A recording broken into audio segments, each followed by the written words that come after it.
84, 126, 140 का महत्तम समापवर्तक कितना होगा। ठीक है, तो जब इस तरह संख्या दे दी जाए और आपको तब पता करना हो कि इसका हाईएस्ट कॉमन फैक्टर या महत्तम समापवर्तक कितना होगा, तो कैसे करेंगे। इसके दो तरीके होते हैं। एक पहला तरीका होता है फैक्टर कर लीजिए इसका और फिर हाईएस्ट कॉमन फैक्टर निकाल लीजिए, और दूसरा तरीका होता है डिवीजन मेथड। तो डिवीजन मेथड देखते हैं। तो ये हमारे पास तीन संख्या हैं, 84, 126 और 140। अब क्या करेंगे डिवीजन मेथड में, पहले दो को पकड़िए, दो में जो बड़ी वाली है बड़े वाले को छोटे से भाग कर दीजिए। जैसे 126 को हम 84 से भाग कर देंगे तो कितनी बार जाएगा, एक बार जाएगा। ये 2 12 से हट गया 4 42। अभी जो ये था हमारा जो डिवीजर था, अब ये क्या बन जाएगा, हमारा डिविडेंड बन जाएगा, भाज्य बन जाएगा। तो कितनी बार जाएगा, 2 बार, वाली दुनिया 84।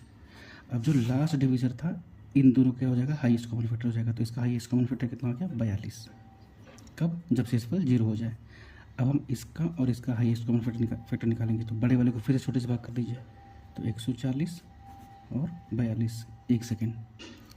ठीक है, देखिए 42 और 140 कितनी बार जाएगा, ये 42 3 3 2 6 4 3 12, 126 4 1 और 42। ठीक है, फिर कितनी बार जाएगा, 3 बार, ये आ गया 42 कैंसिल। तो 140 और 42 का हाईएस्ट कॉमन फैक्टर क्या हो जाएगा हमारा, 14। कम, क्योंकि इसका शेषफल क्या हो चुका है, 0। ठीक है, तो पहले इन दोनों का निकाले हाईएस्ट कॉमन फैक्टर किससे, डिवीजन मेथड से। कितना आया, 42, और फिर इसका और इसका निकाले कितना हो गया, 14 या 14। तो इसका इन तीनों का हाईएस्ट कॉमन फैक्टर क्या हो जाएगा हमारा, 14। डी ऑप्शन हमारा आंसर हो जाएगा।